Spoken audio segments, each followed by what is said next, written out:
சிங்கம் ஒரு சிங்கம் எப்போ எதுலயும் பெக்யூலியர் தான்.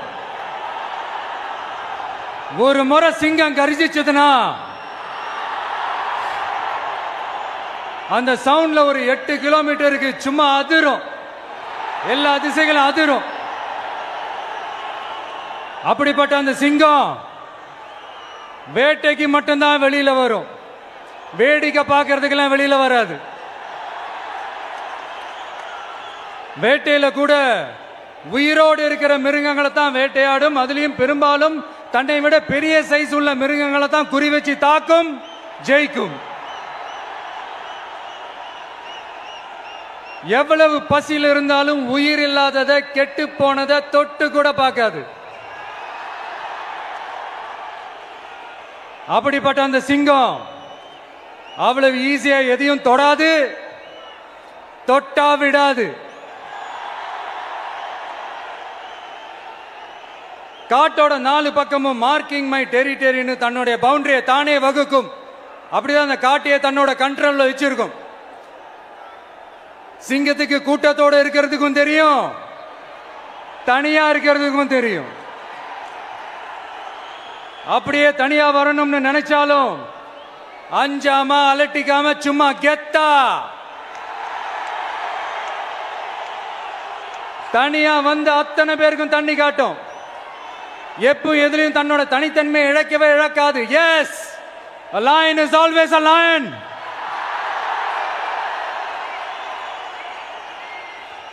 There are so many jackals and other animals in the forest, but there will be only one lion. And even if it is single, it will be the king of jungle. It is not only a description but also a clear declaration. சிங்கத்தை பத்தி பேசிட்டு நம்ம சிங்க குட்டிகளையும் சிங்க பெண்களையும் பத்தி நம்ம பேசாம இருக்க முடியுமா? அவங்கள எப்படி நான் மறப்பேன்? அவங்க தான் என்னுடைய உயிராச்சே. என் நெஞ்சில் குடியிருக்கும்.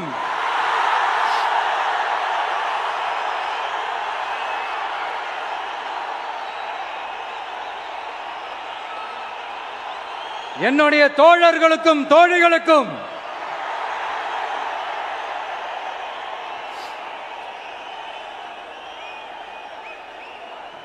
நேர்ல வர முடியாத சூழல்ல வீட்டில இருந்துகிட்டே நம்மளோட இந்த மாநாட்டில் நேரலை வாயிலாக கலந்துகிட்டு இருக்கிற என்னுடைய அம்மாக்கள், அக்கா தங்கைகள், அண்ணன் தம்பிகள், நண்பர்கள் அனைவருக்கும் என்னோட உயிர் வணக்கம். என்னோட உயிர் வணக்கம். என்னோட உயிர் வணக்கம்.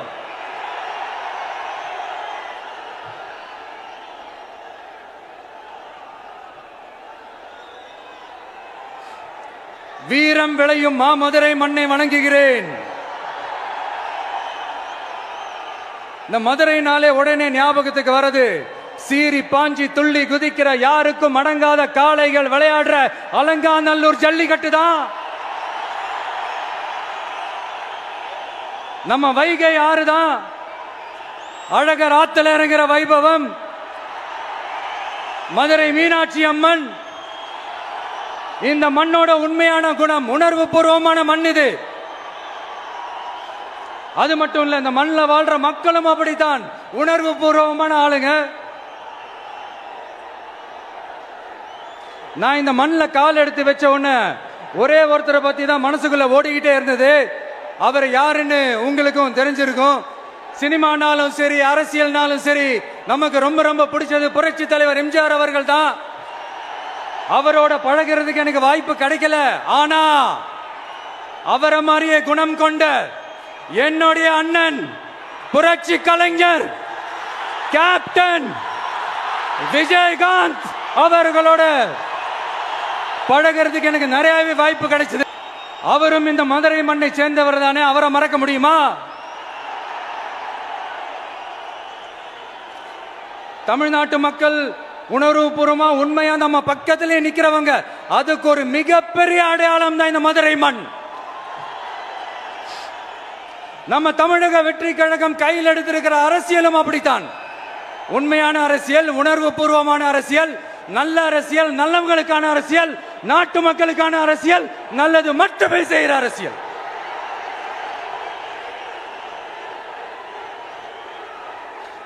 இதோ நம்மளுடைய இந்த இரண்டாவது மாநில மாநாடு வாகை சூடும் வரலாறு திரும்புகிறது.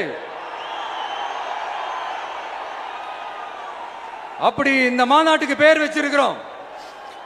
1967 1977 நம்ம தமிழக அரசியல் ஒரு மிகப்பெரிய ஆட்சி அதிகார மாற்றங்கள் ஒண்ணு நடந்துச்சு இல்லையா?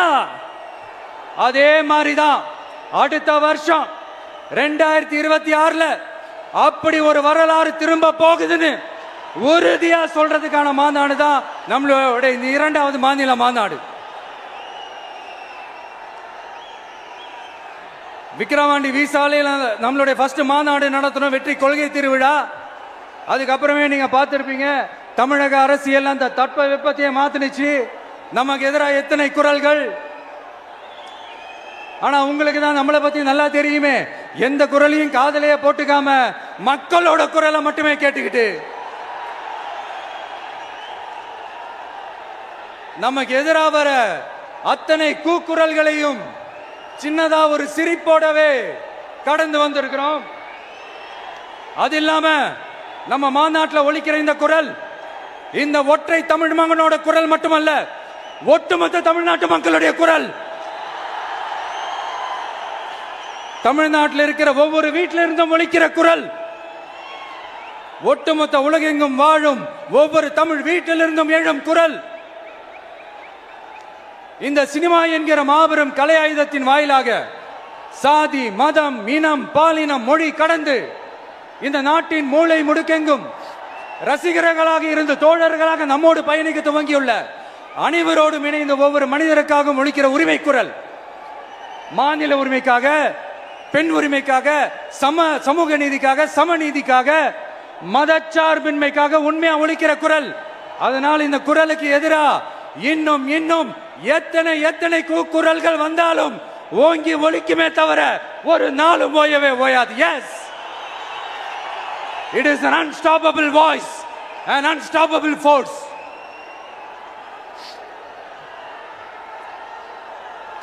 நம்ம அரசியலுக்கு வர்றதுக்கு முன்னாடி அட இவரெல்லாம் வர மாட்டாரியா, அவரே வரல, இவரே வரல, இவருங்க வர போறாரு அப்படின்ட்டு நிறைய பேர் ஜோஷியம் சொன்னாங்க. அப்புறம் நம்ம கட்சியினுடைய பேர் அறிவிச்சதுக்கு அப்புறம் பேரு தானே அறிவிச்சிருக்கிறாரு, மக்கள் கிட்ட பேர் வாங்கணும்ல, அதெல்லாம் முடியாதுன்னாங்க. அப்புறம் ரொம்ப முக்கியமா மாநாடுலாம் எவ்வளவு பெரிய விஷயம், அதெல்லாம் இவர் ஒத்தால எப்படி பண்ண முடியும், சும்மா பக்கத்தில் புஷியானதை வச்சுக்கிட்டு மாநாடுல எப்படி நடத்தி காட்ட முடியும், அதெல்லாம் அவங்களால முடியாது. அப்புறம் மழை பெஞ்சு எல்லாத்தையும் எடுத்துரும். ஏன் என் கூட இருக்கிறவங்களே கூட தான் சொன்னாங்க. அதுக்கப்புறம் என்ன நடந்துச்சுன்னு உங்க எல்லாருக்குமே தெரியும். இப்ப புதுசா ஒண்ணு சொல்ல ஆரம்பிச்சிருக்கிறாங்க. அது என்னடானா, ஆட்சியை பிடிக்கிறதெல்லாம் அவ்வளவு ஈஸி இல்லை இல்லையா. இப்ப அதெல்லாம் விட்டாங்க, இப்ப இங்க வந்துட்டாங்க. இவர் நேரா ஷூட்டிங்ல இருந்து வருவாராம், வந்து ஆட்சியை பிடிப்பாராம். அது எப்படி இவராலே முடியும்? அவராலேயே முடியல, இவராலேயே முடியல, அவருக்கு அத்தனை வருஷம் ஆச்சு, இவராலே எப்படி முடியும் ஒரு பக்கம். இன்னொரு பக்கம் கூட்டம்லாம் ஓகே தான், அது எப்படி ஓட்டா மாறும் அப்படின்றது இன்னொரு பக்கம்.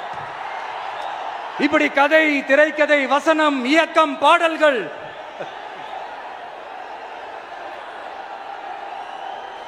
அதனால இந்த அரசியல் ஆய்வாளர்களுக்கு நான் சொல்றதெல்லாம் ஒன்னேதான், நல்லா கேட்டுக்கங்க. இந்த விஜய் ஏதோ இந்த பல லட்சம் பேர் கூடுற கூட்டத்தில் மட்டுமே இருக்கிறாரு அப்படின்னு மட்டும் தப்பு கணக்கு போட்டாதீங்க. ஏன்னா நம்மளுடைய இந்த கூட்டம் வெறும் ஓட்டா மட்டும் இல்லைங்க, வரப்போற தேர்தலில் மக்கள் விரோத ஆட்சியாளர்களுக்கு நாம வைக்க போற வேட்டா, நம்மளை கோட்டைக்கு அனுப்ப போற ரூட்டா இருக்க போதுன்னு சீக்கிரமாவே தெரிஞ்சுப்பீங்க.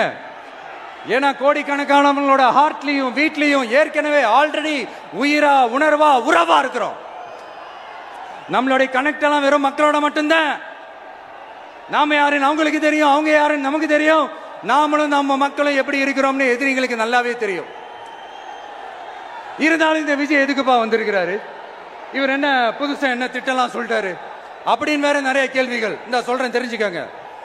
பெண் குழந்தைகள், பெண்கள் மற்றும் வயசானவங்களோட பாதுகாப்புல தான் நம்ம பிரையாரிட்டியே. அடுத்து இளைஞர்கள், உழவர்கள், உழைப்பாளர்கள், நெசவாளர்கள், மீனவர்கள், ஆதரவற்ற முதியோர்கள், மாற்றுத்திறனாளிகள், மூன்றாம் பால் இனத்தவர்கள்னு இன்னும் இங்க யாருக்கெல்லாம் கவர்மெண்டோட ஒரு ஸ்பெஷல் அட்டென்ஷன் தேவையோ அவங்க எல்லாருக்குமான ஒரு கவர்மெண்ட் அமைக்கிறது தான் நம்ம இலக்கே. நான் ஏற்கனவே சொன்னது தான் இங்க நான் திரும்பவும் சொல்றேன். நம்மளுடைய இந்த தமிழக வெற்றி கழகம் ஏதோ அரசியல் ஆதாயத்துக்காக தொடங்கப்பட்ட கட்சியெல்லாம் கிடையாதுங்க. கொள்கை கோட்பாடுகளோடு தந்தை பெரியார், பெருந்தலைவர் காமராஜர், அண்ணல் அம்பேத்கர், வீரமங்க வேலு நாச்சியார், மக்கள் சேவகர் அஞ்சலை அம்மாள், நம்மளுடைய 5 கொள்கை தலைவர்களோட வழிகாட்டுதல்களோடு தொடங்கப்பட்ட கட்சி. நம்ம ஸ்டாண்ட்ல நாம எப்பவுமே ஸ்ட்ராங்கா தாங்க இருக்கிறோம். அதுல எந்த மாற்றத்துக்கோ எந்த சமரசத்துக்கோ துளி கூட இடமில்லை. நம்மளுடைய ஒரே கொள்கை எதிரி பாஜக தான். நம்மளுடைய ஒரே அரசியல் எதிரி திமுக தான். எப்படி? நம்மளுடைய ஒரே கொள்கை எதிரி, நம்மளுடைய ஒரே அரசியல் எதிரி ஏதோ அண்டர் கிரவுண்ட் ஆதாயத்துக்காக டீல் போட்டுக்கிட்டு டீல் பேசிக்கிட்டு இந்த அலையன்ஸ் வச்சுக்கிட்டு இந்த ஊரை ஏமாத்துற கட்சி எல்லாம் நம்ம டிவிக்கே கிடையாதுங்க. யாருக்காகவும் எதுக்காகவும் எந்த பயமும் கிடையாது. மாபெரும் பெண்கள் சக்தி நம்மளோட இருக்கிறாங்க, மாபெரும் இளைஞர்கள் சக்தி நம்மளோட இருக்கிறாங்க, ஒட்டுமொத்த தமிழ்நாட்டு மக்களுடைய சக்தி நம்மளோட நிக்கிறாங்க. அப்படி இருக்கும்போது இந்தியாவில் இருக்கிற எல்லா ஸ்டேட்லயும் வாழ்ற நம்ம தமிழ் நெஞ்சங்கள் மட்டும் இல்ல, உலகம் பூரா 100க்கும் மேலான நாடுகள்ல வாழ்ற நம்ம தாய் தமிழ் உறவுகள் எல்லாருமே என்ன விஜய் தளபதி விஜய் இல்லனா விஜய் தளபதி இப்படி சொந்தம் கொண்டாடுற கோடிக்கணக்கானவங்களோட அன்பு மாசியும் நம்மளோட இருக்கும்போது, இவங்க எல்லாருமே நம்மளோட நிற்கும் போது எதுக்குங்க இந்த பாசிச பாஜகவோட நேரடி கூட்டணியோ இல்ல மறைமுக கூட்டணியோ உறவு வச்சுக்க? நாம என்ன உலகமாக ஊழல் கட்சி? என்ன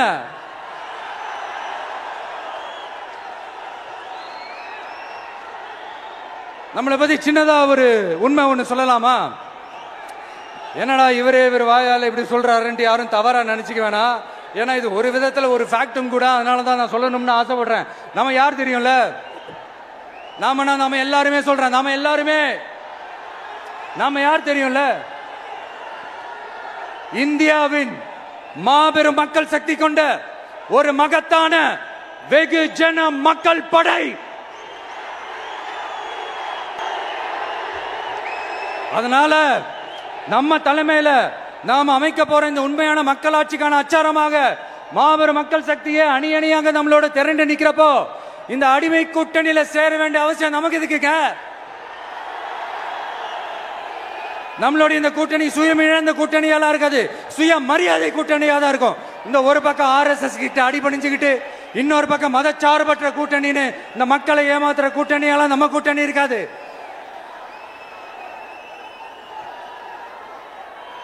நான் இப்பவும் சொல்றேன், நம்மளை நம்பி வர்றவங்களுக்கு ஆட்சியிலும் அதிகாரத்திலும் உறுதியாக பங்களிப்பு செய்யப்படும்.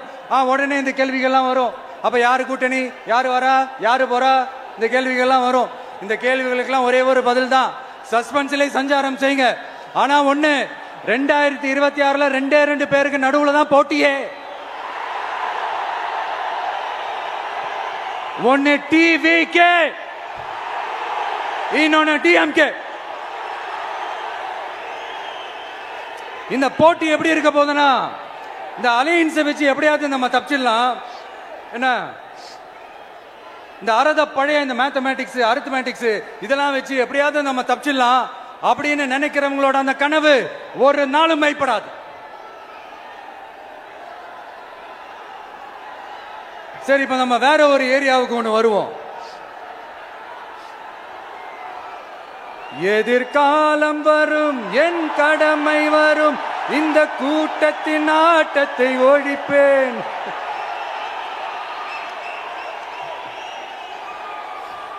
மக்கள் அரசியல் என்ற அந்த சவுக்க கையில் எடுக்கலாமா?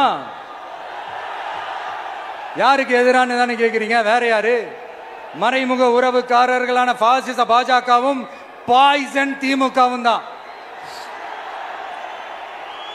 மாண்புமிகு பிரதமர் நரேந்திர மோடிஜி அவர்களே 3வது முறையா ஒன்றியத்தோட ஆட்சி அதிகாரத்தை நீங்க தானே கையில் வச்சிருக்கிறீங்க. இல்ல நாங்க தெரியாம தான் கேட்கிறோம். நீங்க ஆட்சிக்கு வந்தது ஒட்டுமொத்த மக்களுக்கும் நல்லது செய்யவா, இல்ல நம்மளுடைய இந்த இஸ்லாமிய நண்பர்களுக்கும் இஸ்லாமிய தோழர்களுக்கும் எதிராக சதி செய்யவா? மக்களுக்கு உங்ககிட்ட கேட்கறதுக்குன்னு ஏராளமான கேள்விகள் இருக்குது. அதனால அவங்க சார்பா அவங்கள ஒருத்தனா அவங்களோட ஒரு உண்மையான ஒரு பிரதிநிதியா உங்ககிட்ட சில கேள்விகள் கேட்கணும். மிஸ்டர் பிரைம் மினிஸ்டர் அவர்களே, நம்ம தமிழ்நாட்டு மீனவர்கள் கிட்டத்தட்ட ஒரு 800 பேருக்கு மேல இலங்கை கடற்படையால தாக்கி அழிக்கப்பட்டிருக்கிறாங்க. அதை கண்டிக்கிறதுக்காக உங்களை பெருசா எதுவும் செய்ய சொல்லல, சின்னதா ஒண்ணே ஒண்ணு மட்டும் செஞ்சு கொடுங்க. இனிமேலாச்சும் எங்களுடைய மீனவர்கள் பாதுகாப்பா இருக்கிறதுக்காக இந்த கச்சத்தீவை இலங்கை கிட்ட இருந்து மீட்டு கொடுத்துருங்க, அது போதும். உங்களுடைய இந்த முரட்டு பிடிவாதத்தால நீங்க நடத்துற இந்த நீட்டு தேர்வு, அதனால இங்க என்னென்ன நடக்குதுன்னு சொல்றதுக்கே மனசு வலிக்குது. அதனால அந்த நீட்டு தேர்வு தேவையில்லைன்னு அறிவிச்சிருங்க, அது போதும். செய்வீர்களா திரு நரேந்திரபாய் தாமோதர் மோடிஜி அவர்களே? எங்களுக்கு என்னென்ன தேவையோ என்னென்ன நல்லதோ அதெல்லாம் செய்ய மாட்டேங்கிறீங்க. ஆனா ஆட்சி அதிகாரத்தை மட்டும் கையில வச்சுக்கிட்டு மக்களை ஏமாத்த நேரடியாக ஒரு பாசிச பாஜக அடிமை கூட்டணி ஒண்ணு. அடுத்து உங்களோட இந்த மைனாரிட்டி ஆட்சியை ஓட்டுறதுக்காக மறைமுகமாக RSS அடிமை குடும்பம்னு இன்னொரு கூட்டணி. இப்படி மக்கள் சக்தியே இல்லாத இந்த ஊழல் கட்சிகளை மிரட்டி அடிபணிய வச்சு 2029 வரைக்கும் சொகுசு பயணம் போயிடலாம்னு திட்டம் தீட்டி வச்சிருக்கிறீங்க. அதானே ஜி? என்ன ஜி? ஒண்ணு மட்டும் சொல்றேன், தெரிஞ்சுக்கங்க. என்னதான் நீங்க இந்த நேரடி மறைமுக கூட்டணி குட்டிகரணம் போட்டாலும் தாமரை இலையில தண்ணியே ஒட்டாது. தமிழக மக்கள் மட்டும் எப்படி ஒட்டுவாங்க?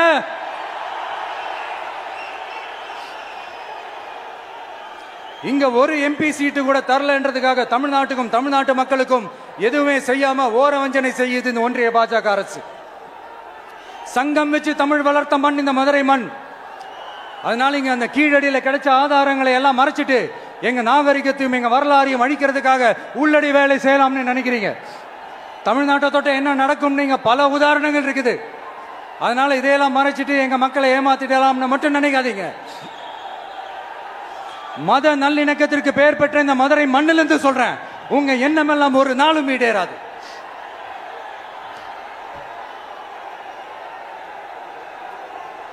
எம்ஜிஆர்னா யார் தெரியும்ல? அவர் மாஸ்னா என்னன்னு தெரியும்ல? அவர் உயிரோடு இருக்கிற வரைக்கும் அந்த சிஎம் சீட்டை பத்தி ஒருத்தராலையும் நினைச்சு கூட பார்க்க முடியல, கனவு கூட காண முடியல.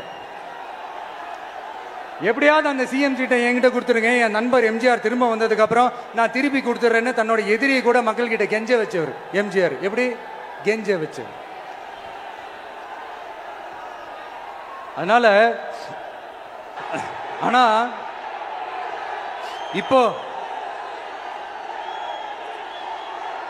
அவர் ஆரம்பிச்ச அந்த கட்சியை, எம்ஜிஆர் அவர்கள் ஆரம்பிச்ச அந்த கட்சியை கட்டி காக்கிறது யாரு?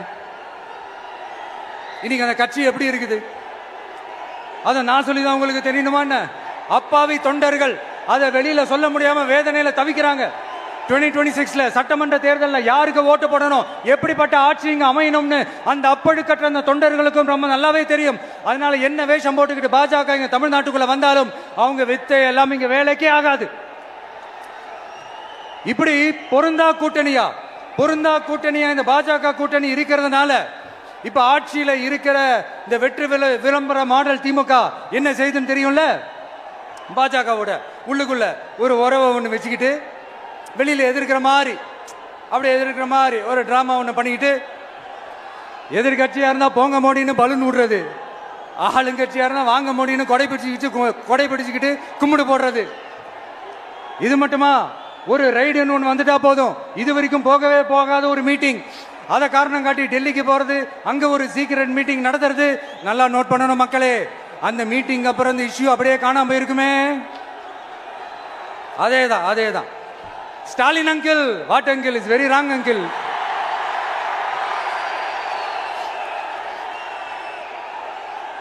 இப்படி தமிழ்நாட்டில் இப்ப நடக்கிற இந்த ஆட்சியினுடைய லட்சணத்தை பார்த்துக்கிட்டு நாம எப்படி சும்மா இருக்க முடியும்? ஒரு தவறு செய்தால், அதை தெரிந்து செய்தால், அவர் கபட நாடக மு.க. ஸ்டாலின் அங்கிளாகவே இருந்தாலும், அங்கிள் உங்களுக்கு மனசாட்சின்னு ஒன்று இருந்துச்சுன்னா நாங்க கேட்கிற கேள்விகளுக்கு மட்டும் கொஞ்சம் பதில் சொல்லுங்க அங்கிள். நீங்க நடத்துற இந்த ஆட்சியில நேர்மை இருக்கா, நியாயம் இருக்கா, ஊழல் இல்லாம இருக்கா, சட்டம் ஒழுங்கு சரியா இருக்கா, பெண்களுக்கு பாதுகாப்பு இருக்கா, பொதுமக்களுக்கு பாதுகாப்பு இருக்கா, இயற்கை வளங்களுக்கு பாதுகாப்பு இருக்கா? சொல்லுங்க மை டியர் அங்கிள், சொல்லுங்க. டாஸ்மாக்ல மட்டுமே இது வரைக்கும் 1000 கோடிக்கு மேல ஊழல் சொல்றாங்க. அதுல மட்டுமா தப்பு நடக்குது? வேற எதுல தான் நடக்கல? உலகத்திலே மிஸ்டர் கிளீன் ரெக்கார்ட்ஸ் எல்லாம் உங்களுக்கும் உங்க கூட இருக்கிறவங்களுக்கும் மட்டும்தான் அங்கிள் கொடுக்கணும்.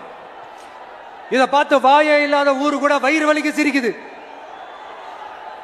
பெண்களுக்கு 1000 ரூபாய் கொடுத்துட்டீங்கன்னா போதுமா அங்கிள்?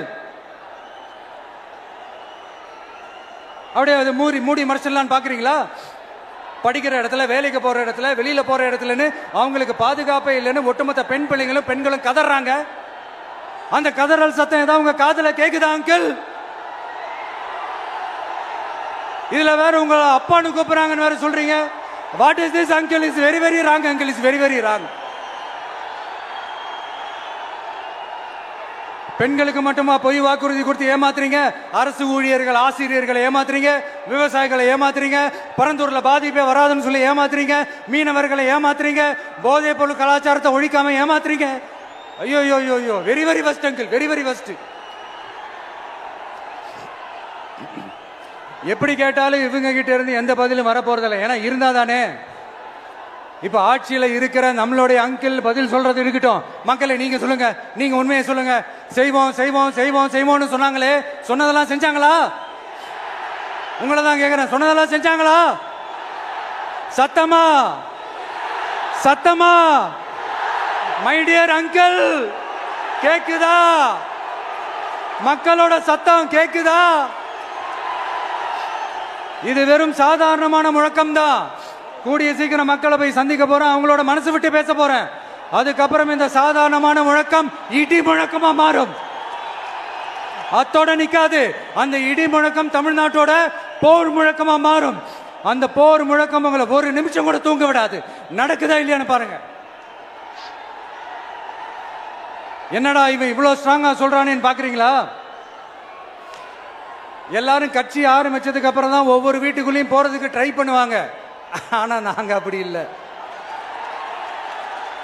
ஒவ்வொரு வீட்டுக்குள்ளேயும் போனதுக்கு அப்புறம் தான் கட்சியாவே ஆரம்பிச்சிருக்கிறோம்.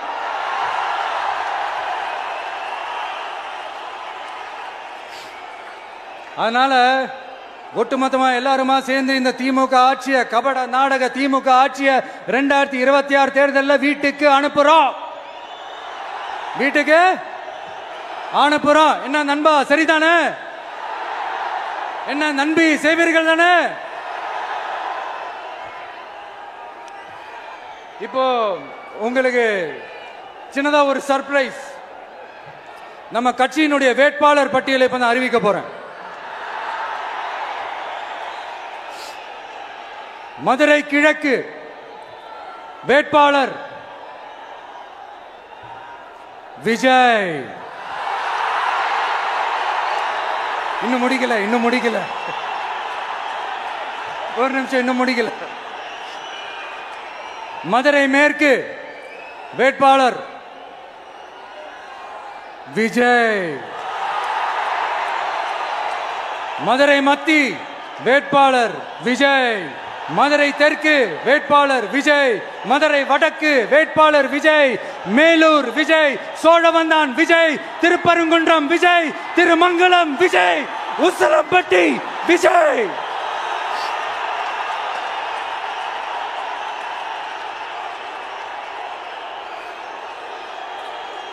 என்னடா எல்லா தொகுதியிலையும் ஒரே வேட்பாளர்னு பாக்குறீங்களா? 234 தொகுதியிலையும் இந்த விஜய் தான். அதாவது உங்க விஜய் தான் உங்க சின்னம். இன்னும் சிம்பிளா சொல்லணும்னா, உங்க வீட்டில் இருக்கிற ஒருத்தர் தான் வேட்பாளரா நிக்க போறாங்க. அந்த வேட்பாளரும் நானும் வேறு வேறு இல்லை. நீங்க அவருக்கு ஓட்டு போட்டீங்கன்னா எனக்கு ஓட்டு போட்ட மாதிரி. இந்த முகத்துக்காக நீங்க ஓட்டு போட்டீங்கன்னா உங்க வீட்டில் இருக்கிற உங்களுடைய வேட்பாளர் ஜெயிச்ச மாதிரி. என்னடா இவர் ஏதோ ஓவரா சொல்றாருன்னு நினைக்க வேணாம். பிராக்டிக்கலா அப்படிதான் இருக்கும், அப்படிதான் இருக்கணும். நீங்களும் அப்படிதான் நினைப்பீங்கன்னு நான் நம்புறேன். ஏன்னா இது நம்மளை விட நம்ம எதிரிங்களுக்கு இன்னும் நல்லாவே தெரியும். அதனால எல்லாம் இந்த அதிகார பலம் எல்லாத்தையும் தூக்கிட்டு வந்துருவாங்க. வரட்டும், பாத்துக்கலாம். TVK will take it, TVK will meet it, TVK will compete with it and TVK will conquer it. TVK will conquer it.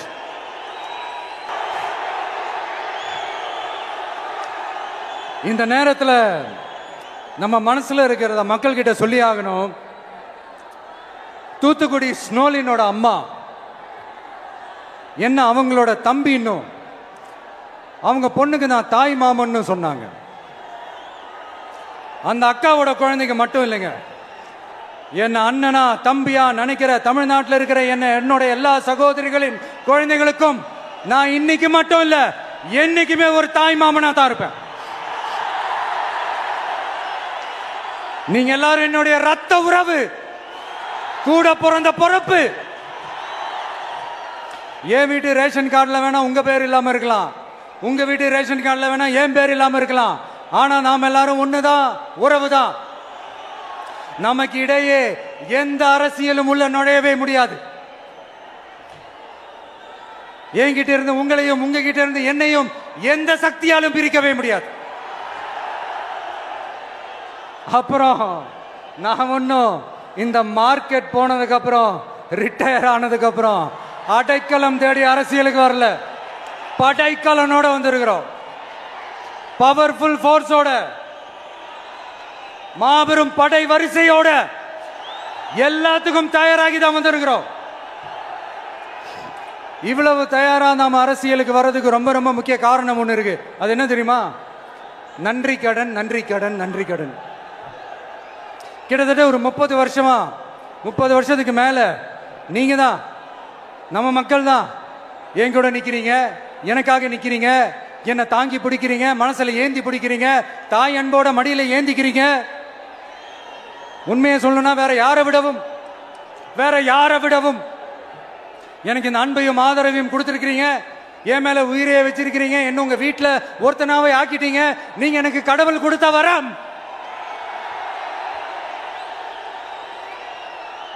உலகம் பூரா நமக்காக நம்ம கூட நிக்கிற நம்ம மக்களை நான் எப்படி மறப்பேன்?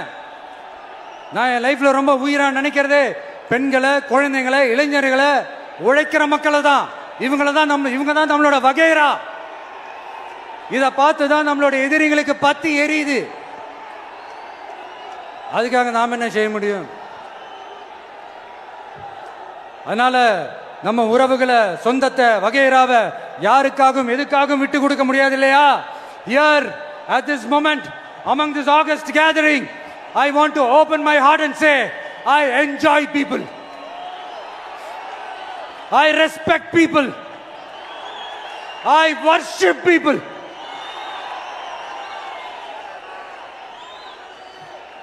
சரிப்பா, இவ்வளவு செஞ்ச நம்ம மக்களுக்கு நன்றி கடனா உன்னால முழுமையா செலுத்த முடியுமான்னு கேட்டா சத்தியமா சொல்றேன், என்னால முடியாதுதான். இன்னும் எத்தனை ஜென்மம் எடுத்தாலும் அந்த நன்றி கடனை என்னால தீர்க்கவே முடியாது. அப்புறம் என்ன மானாவுக்கடா நீ வந்திருக்க அதானே கேக்குறீங்க? மைண்ட் வாய்ஸ் கேட்ட மாதிரி இருக்கு. வாழ்நாள் முழுக்க நம்ம மக்களுக்காக ஆதரவா துணையா நிக்கிறத தவிர, அவங்களுக்காக உழைக்கிறத தவிர எனக்கு வேற எந்த எண்ணமும் இல்லை. எனக்கு இப்ப வேற வேலையும் இல்லை. இனிமே எனக்கு இதுதான் என் வேலையே, என் கடன். இனி என் மக்களுக்கு பணி செய்து கிடப்பதே. இப்படியா ஹார்ட் டு ஹார்ட் யதார்த்தமா பேசிய பழகிட்டோம். இதுக்கு மேலேயும் எனக்கும் மக்களுக்கும் இடையே இருக்கிற அந்த உறவை பத்தி நான் பேச ஆரம்பிச்சேன்னா ஒரு மாதிரி எமோஷனல் ஆயிடுவேன். அப்புறம் அதை கண்ட்ரோல் பண்றது ரொம்ப கஷ்டம். அதனால என்ன மனசார நேசிக்கிற நம்ம மக்களுக்கு ஒன்னே ஒன்று சொல்றேன். இந்த விஜய் உங்க விஜய், உங்களுக்கான விஜய், உங்களுக்காக மட்டுமே இருக்கிற விஜய்.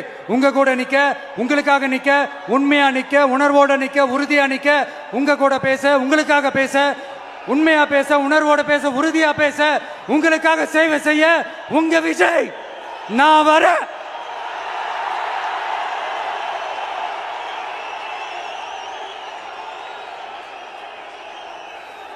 சொல்லல முக்கியம், செயல் செயல் செயல் தான் முக்கியம்.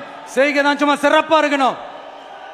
இந்த ஆட்சிக்கு வந்தேன்னா சும்மா அது செய்வேன், இது செய்வேன், நல்லது செய்வேன், உருட்டுவேன், புரட்டுவேன், அதெல்லாம் கிடையாது.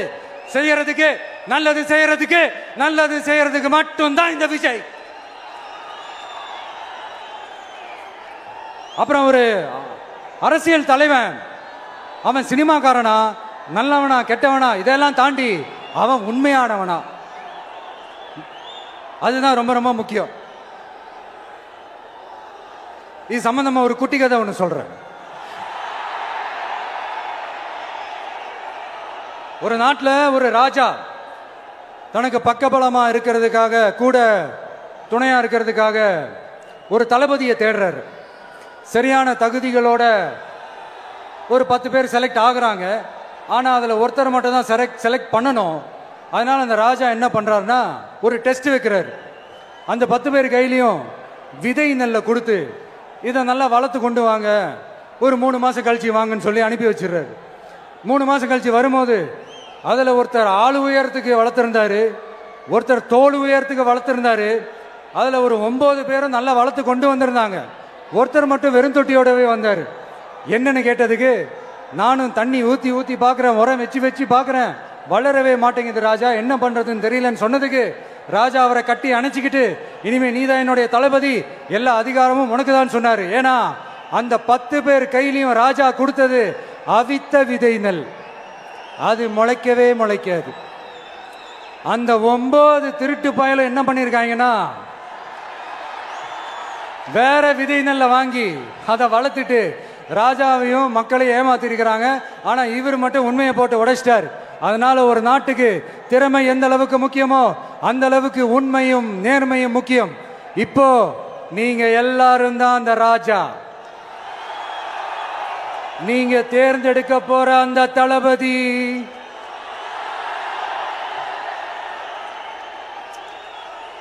சும்மா சினிமாக்காரன் சினிமாக்காரன் சினிமாக்காரன். அம்பேத்கர் அவர்களை தோக்கடிச்சது சினிமாக்காரன் இல்ல, அரசியல்வாதி. காமராஜர் அவர்களை தோக்கடிச்சது இங்க விருதுநகர் பகுதியில் தோக்கடிச்சது சினிமாக்காரன் இல்ல, இன்னொரு அரசியல்வாதி. இன்னைக்கும் நம்ம கூட வாழ்ந்துட்டு இருக்கிற நல்ல கண்ணு ஐயாவை தோக்கடிச்சது சினிமாக்காரன் இல்ல, அரசியல்வாதி. இப்படிப்பட்ட நல்ல நல்ல தலைவர்களை எதிர்த்து நின்று தோக்கடிக்கணும்னு அந்த எண்ணத்தை உருவாக்குனது சினிமாக்காரன் இல்ல, அரசியல்வாதி. அதனால எல்லா அரசியல்வாதியும் அறிவாளியும் கிடையாது, எல்லா சினிமாக்காரனும் முட்டாளும் கிடையாது. கான்பிடண்டா இருங்க, நல்லதே நடக்கும், வெற்றி நிச்சயம். மீண்டும் சந்திக்கும் வரை நன்றி, வணக்கம்.